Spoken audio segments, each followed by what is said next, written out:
లేదంటే మీకు పిటిషన్ ఇచ్చిన పిలిపేయండి. నేను తప్ప అంటే నేను ఇక్కడనే మీరు ఏ శిక్ష ఇస్తే అది భరిస్తా. వాళ్ళు పిలిపేయండి సార్. రాకుందే నా సామాన్ అంతా తీసుకుని మున్సిపల్ కమిషనర్ చెప్పండి సార్.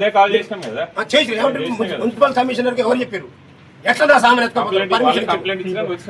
అవును సార్, కంప్లైంట్ ఇస్తే మమ్మల్ని ఓనర్లు కూడా అడగాలి సార్. మీరు ఎవిడెన్స్ చేయకపోతే మీరు పడతారా? అసలు మీరు నేరుగా సార్ నేను ఇచ్చిన పిటిషన్ మీద మీడియా సోషల్ ఎఫ్ఐఆర్ అయింది. మీరే ఎఫ్ఐఆర్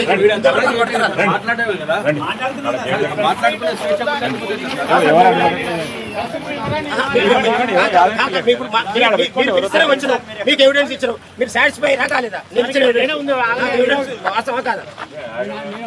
ఎండలో కూర్చోాలా సార్?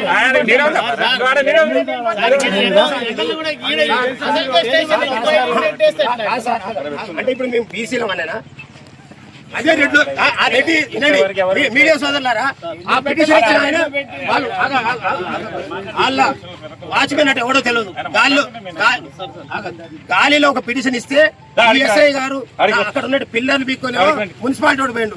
వీళ్ళు మా వాళ్ళని తీసుకొచ్చి లోపల మర్డర్ చేసిన కంటే ఎక్కువ సెల్లులో పడేసారు మా పిల్లగాళ్ళ మా పిల్లల్ని సార్.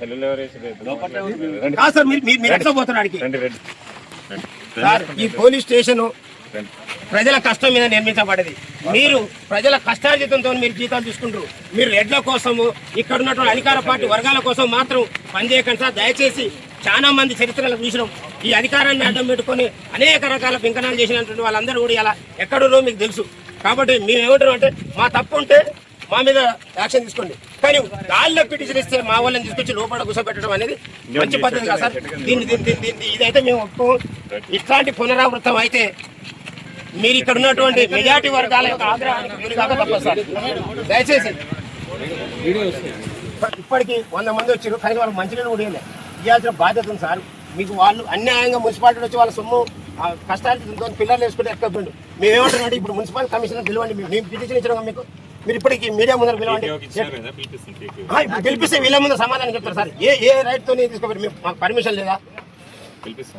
అసలు ఈ రెడ్డి ఎవరు సార్? ఈ నల్లు ఉమాజ్యోతి రెడ్డి, చిత్తరంజన్ రెడ్డి మీద ఎఫ్ఐఆర్ అయిందా కాలేదా? ఈ ఎఫ్ఐఆర్ ఉందా లేదా? మీ దగ్గర ఇదని చెప్పండి మా మీడియా ఉందా లేదా? ఎప్పుడు ఎఫ్ఐఆర్ అయింది? ఏ ఇయర్ అయిపోయింది? 24లో ఎఫ్ఐఆర్ అతని మీద అయింది. వీళ్ళే చేశారు, వాడు చీటరు. వీళ్ళకి భూమి అమ్మి ఇక్కడ ఉన్నట్టు పేదలందరూ భూమి అమ్మి. అదే సార్ ఆడేగా ఇప్పుడు మీకు మళ్ళీ ఇచ్చింది ఎవరు? ఇప్పుడు చిత్తరంజన్ రెడ్డి వాచ్మెన్ అవడు. చిత్తరంజన్ రెడ్డి దగ్గర గుమాస్తా ఇచ్చినట్టు. మీరు గుమాస్తా ఇస్తేనేమో మా పిల్లలు కూడా బిక్కొస్తారు, మున్సిపాలిటీ లోపల వేసుకుంటారు, మీరు మనుషులు తీసుకొచ్చి జైలు వేస్తారు. మేము ఇచ్చిన పిటిషన్ 2024 ఎఫ్ఐఆర్ తీసుకొచ్చి డిమాండ్ చేయాలి. ఇది ఎక్కడ న్యాయం సార్? ఇది రెడ్ల కోసమే నడుస్తుంది సార్ ఈ రాష్ట్రం. 90% ఉన్నటువంటి వర్గాల కోసం చేయండి సార్. దయచేసి మీరు కూడా మా వర్గాలు కాబట్టి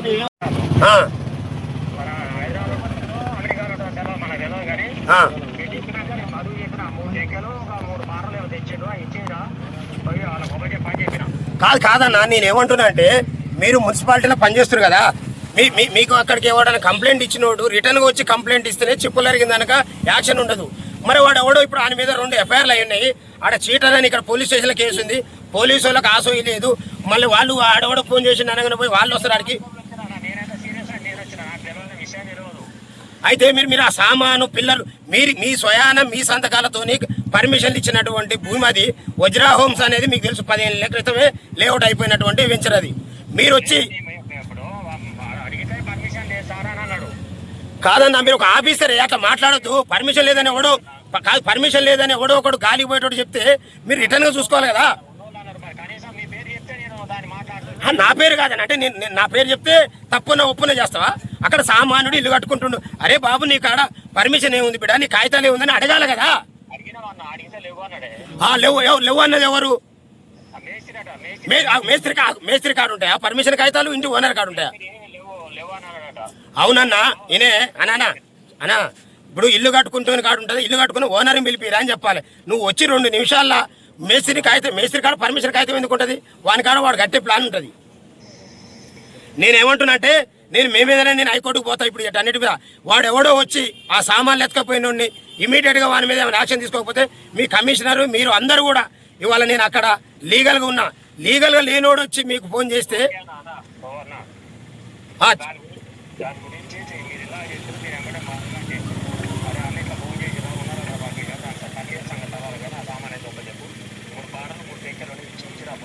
అన్న అన్న చెప్తే కాదు ఇచ్చేది. మీరు అక్కడ కట్టుకునేటటువంటి వాడు సామాన్యుడే. ఈ రెడ్డోళ్ళు యాన్నో కూర్చొని ఈ అధికారాన్ని అడ్డం పెట్టుకొని ఫోన్లు చేస్తే అర్రీ బారిన పోయి మీరు ఆగం కాకండి. మీరు కూడా మా జాతి బిడ్డలే. దయచేసి చెప్తా ఉన్నా, ఈ సూర్యాపేటలో అగ్రవర్ణాల ఆగడాలు ఎక్కువైపోయినాయి. వాళ్ళ కాలం చెల్లింది, వాళ్ళ పాపం పండే టైం దగ్గరకు వచ్చింది. దయచేసి మీరు అత్యుత్సాహం చూపకండి. పరిస్థితి లేక మేము డ్రాప్ అయిపోతున్నాం.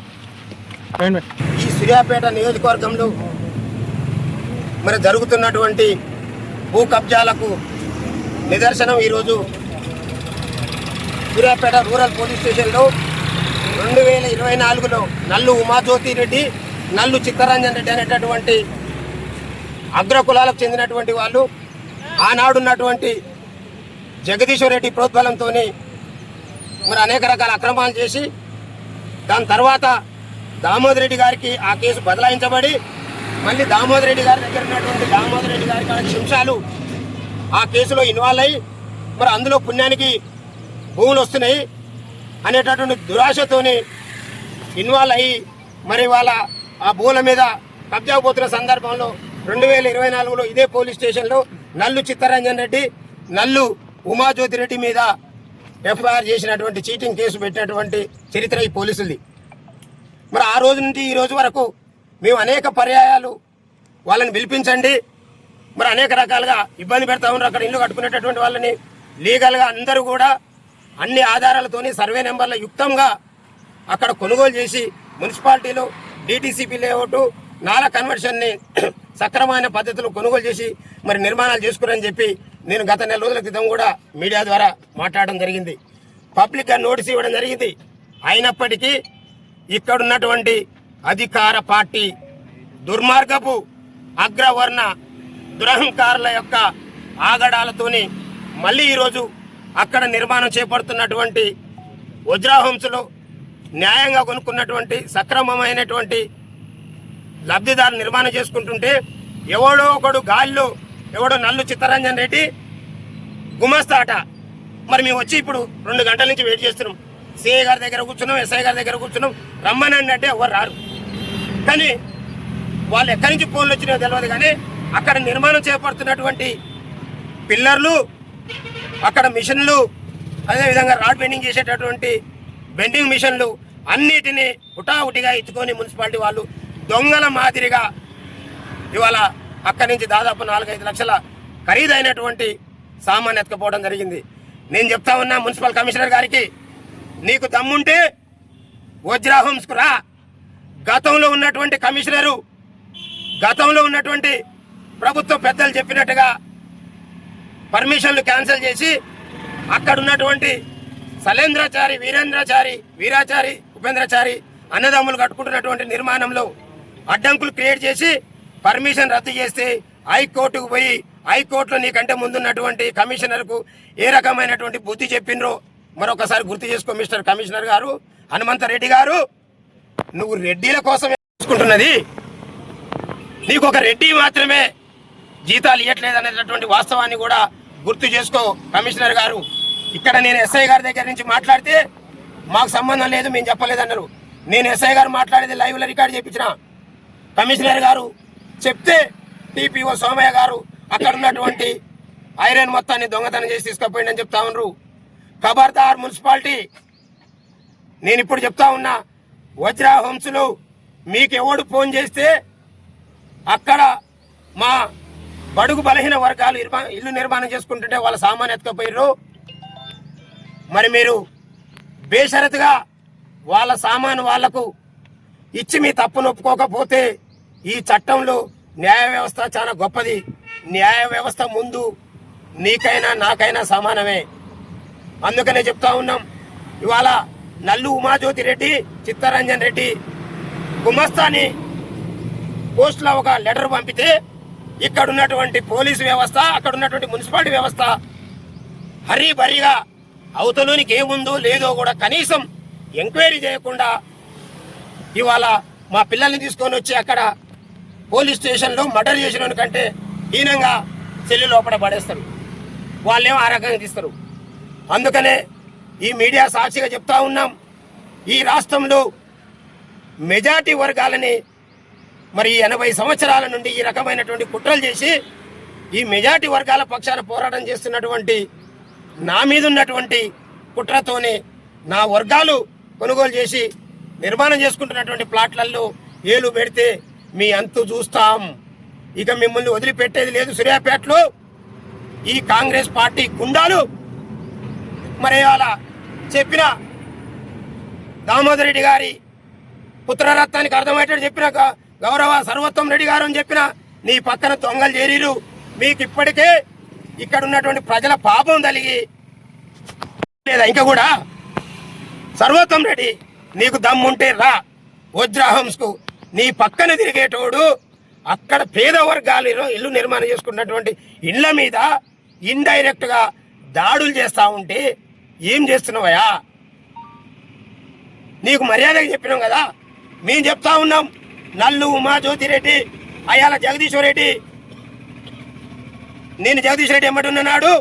జగదీశ్వర్ రెడ్డి వాళ్ళని చీకొట్టి తప్ప నిలగొట్టిండు. నాకు జగదీశ్వర్ రెడ్డికి పంచాయతీ వస్తే మళ్ళీ వాళ్ళని అడ్డం పెట్టుకొని వచ్చి డ్రామాలు చేసిండు. ఆ తర్వాత కేసు నీకు ట్రాన్స్ఫర్ చేసిండు. నువ్వు మళ్ళీ అలా కాడికి పోయినావు. నువ్వే పిటిషన్ ఇచ్చినావు. నీ పోతు భాస్కరే పిటిషన్ ఇచ్చిండు కదా. నల్లు ఉమాజ్యోతిరెడ్డి నాకు చీట్ చేసింది. అసలు కొనుక్కోడానికి నీకు సిగ్గుందాదా? వజ్రహంస వాళ్ళతో తెలియదా? ఒట్టెజానేకు నీకు సంబంధం లేదా? ఒట్టెజానే నీకు పరిచయం లేడా? ఒట్టెజానే ఇల్లు కట్టినాడు నువ్వు చూడలేదా? నీ పేరు మీద ఒక అగ్రిమెంట్ రాసుకొని మళ్ళా అగ్రిమెంటు జానే మీద ఆమె ఎప్పుడైతే భయపడి వచ్చిందో మళ్ళీ ఆమె మీద నువ్వు ఎఫ్ఐఆర్ చేయించినావు. నల్లు ఉమాజ్యోతిరెడ్డి మీద నువ్వే పిటిషన్ ఇచ్చి ఎఫ్ఐఆర్ చేసినావు కదా. మరి వాళ్ళు ఎందుకు మాట్లాడవు? మళ్ళీ నువ్వు ఎలా మున్సిపల్ కమిషనర్ చెప్పి మళ్ళీ జానేకి సంబంధించిన కొనుగోలు చేసుకున్న ఇల్లు కట్టుకుంటుంటే వాటిని డిస్టర్బ్ చేయపో. ఏం దుర్మార్గం! ఇదంతా సూర్యాపేట ప్రజలు చూస్తున్నారు. మీకు ఇప్పటికే 3 సార్లు బుద్ధి చెప్పారు. అయినా ఈ దుర్మార్గాలు మానుకోకుండా మీరు ఇలాంటి ఆగడాలకు ఇంకా ఒసిగడతామంటే మిమ్మల్ని వదిలిపెట్టే ప్రసక్తి లేదు. మళ్ళీ చెప్తున్నా, మీకు దమ్ముంటే టైం మీరు చెప్పండి. వజ్రాహంస్లో అన్ని పేపర్లు తీసుకొని వస్తా. నేను ఈ సమంతా నా తప్పు తేలిస్తే మీరు ఏ శిక్ష కంటే ఆ శిక్షకు రెడీ. కానీ మీరు ఎట్లా పట్టుకొని తిరుగుతున్నటువంటి నల్లు ఉమాజ్యోతిరెడ్డి నన్ను ఎంత చీట్ చేసిందో ఆధారాలతో మీ ముందర పెడతా. మీకు దమ్ముంటే మీరు ఆమె ఏ శిక్ష చేసుకుంటారో ఈ ప్రజలకు ఈ మీడియా ద్వారా చెప్పండి.